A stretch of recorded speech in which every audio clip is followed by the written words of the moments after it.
I meant to talk about this on the video I did before about K-pop, but forgot to mention it. That video, but so with so I guess one of the interesting things about K-pop groups and K-pop artists is kind of like both um, antithetical and like to the T Korean culture.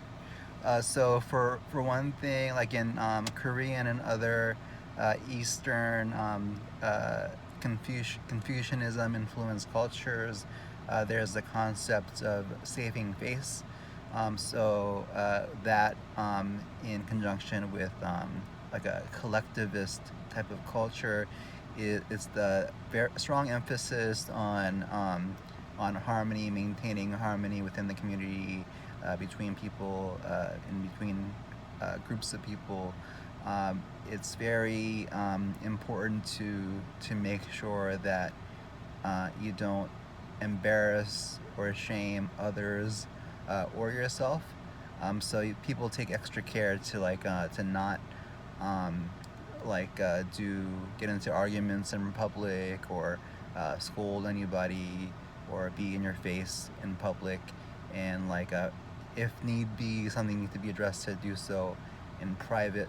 There's a lot of strong emphasis in that in Korean culture, and there's also in addition to that, you don't you're typically not going to be brash, bring too much attention to yourself.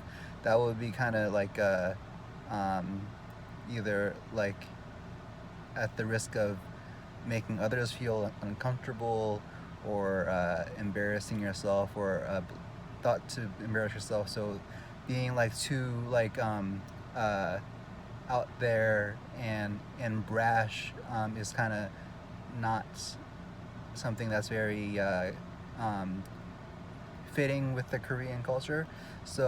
But in order to be famous, you have to be somewhat be willing to put yourself out there. You have to be somewhat of a standout type of personality or character to do that.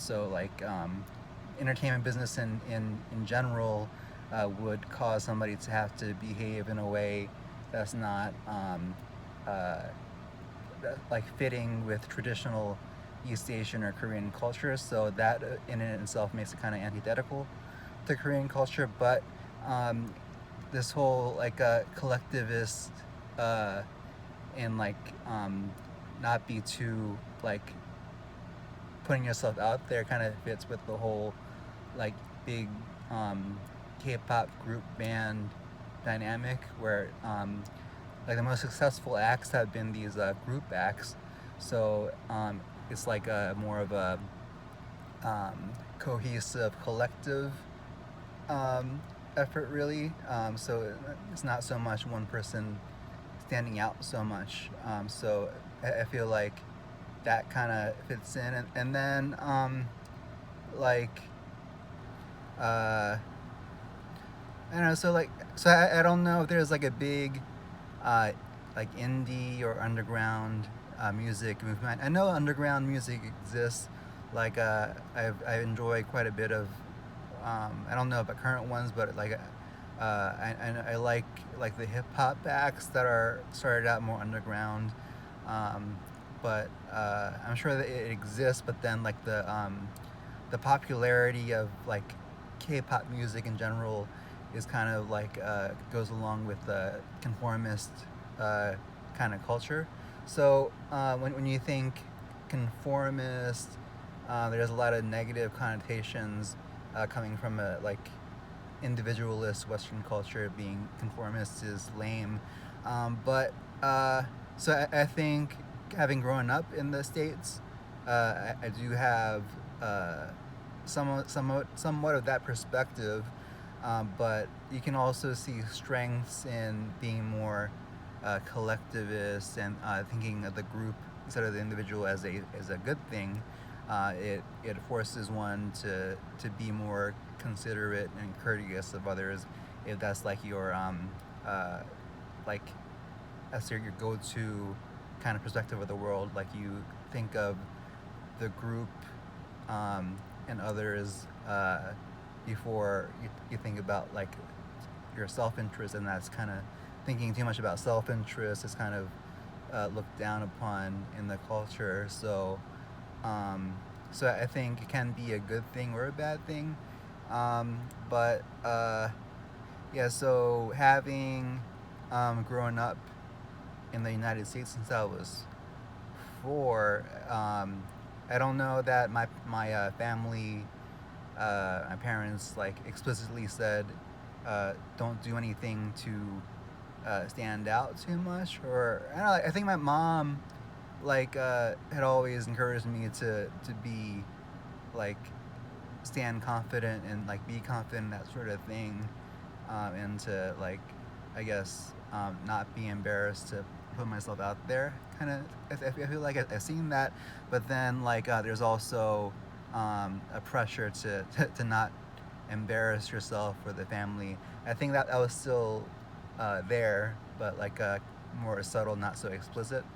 Um, so, so, so it may have to do with my cultural upbringing, but I was very, maybe extremely self-conscious growing up. Like I did think a lot about how other people viewed me, and that may have affected how I interacted with others.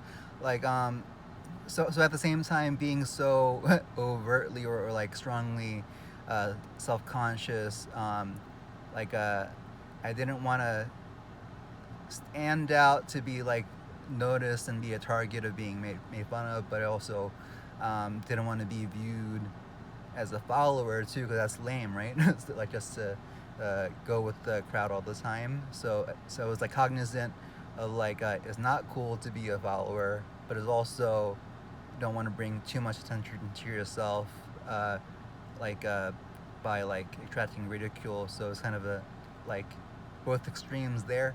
So I think perhaps like my experience was the combination of that kind of like save face importance aspect to my upbringing and culture, but also growing up in like an individualist culture such as the United States, where being cool or being like interesting means like not being a follower, not being conformist. Um, so interesting balance. So I think as I've grown older, I think I've seen more value to being like a more put yourself out there and not be afraid to stick out. I'm still not like that type of person. I don't do like a lot of um, crazy things to bring attention to myself, but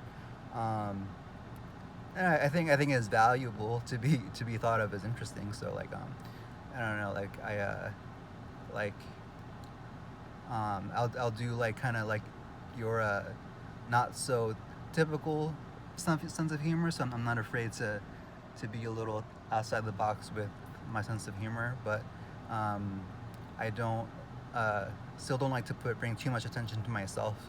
So I think um, both the save face perspective and the Western individualist um, has like kind of mixed to create who I am.